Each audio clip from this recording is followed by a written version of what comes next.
Thank you for joining me. This is going to be a tutorial on ice cream cones. You can make them in different colors. These are supposed to be waffle cones. First we make a mold, and then we actually cook it, and then we bake the cones separately. This is the mold that I made. The way that we do it is roll out some scrap clay. I have it on the thickest setting of the pasta roller, but since this is actually a mold, you can roll this out with a regular clay roller. It does not have to be a pasta roller for this. Here I have a double-pointed needle, and I press it into the clay. I smooth. I roll it, just trying to keep it in a straight line.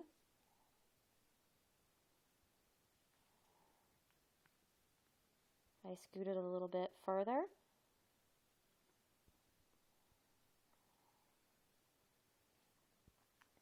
I bring it up, roll it a little bit further, and you just want to try to have it even lines. Now to make the other portion, since it's little waffles, you lay your needle in the opposite directions.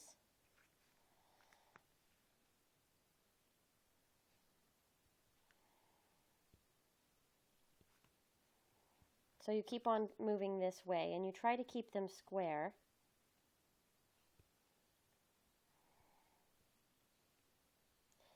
And you try to get them to be as evenly spaced as possible. If you have one that's not as deep, you can redo it. And you keep on doing this until you have a nice big piece. And then from there, I would go ahead and just cut out a square and bake it. So after you bake it, then you let it cool, and we're ready to make the actual cone itself. So as you can see, there's kind of a little bit of a dark circle mark there. That's where I actually place my clay during our next part here. This one's dark because I actually use burnt umber for chocolate cones. Figured I'd just mention that in case you want to make chocolate waffle cones. This is a plain sheet of ecru from Primo. I didn't mix any colors with it. And I dust it with a little flour. I roll it around. This helps give it a little bit of texture.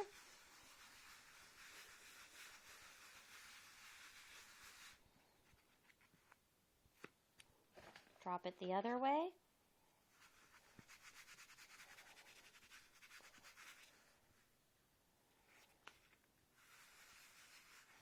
One side I roll a lot more. That's the side that is going to have the texture. Then what I do is drop just a little bit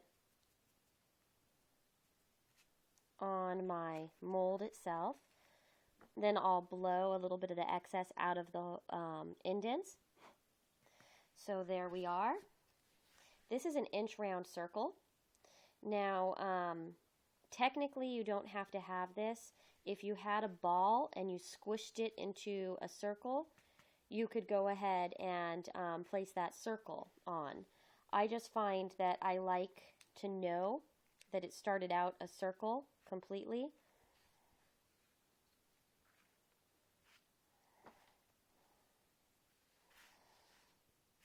And then I place it where I want to, and I push it down.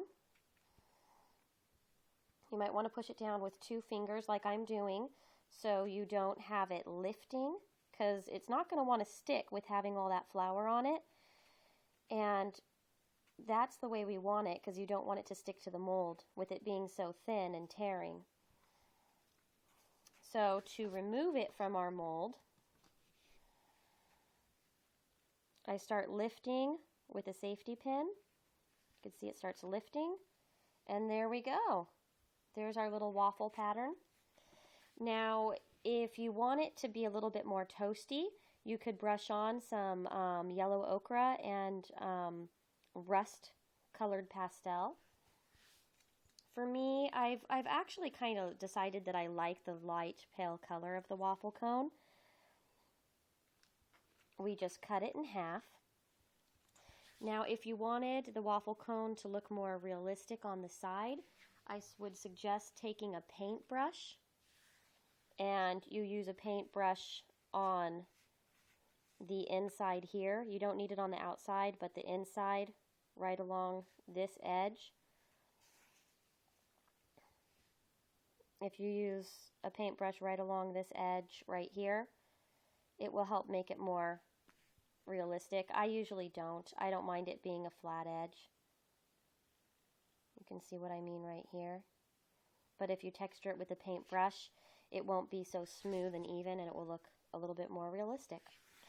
Now this is where we turn it into a cone. I go ahead and try to fold it from the center. So that would be the center of the circle there. And I roll it in a spiral till we get to the end.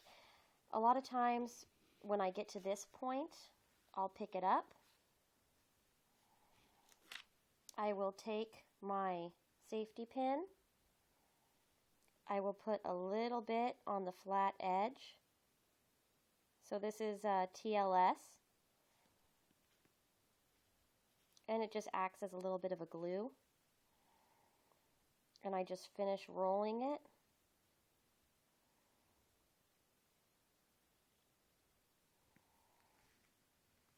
So here we have our little cone.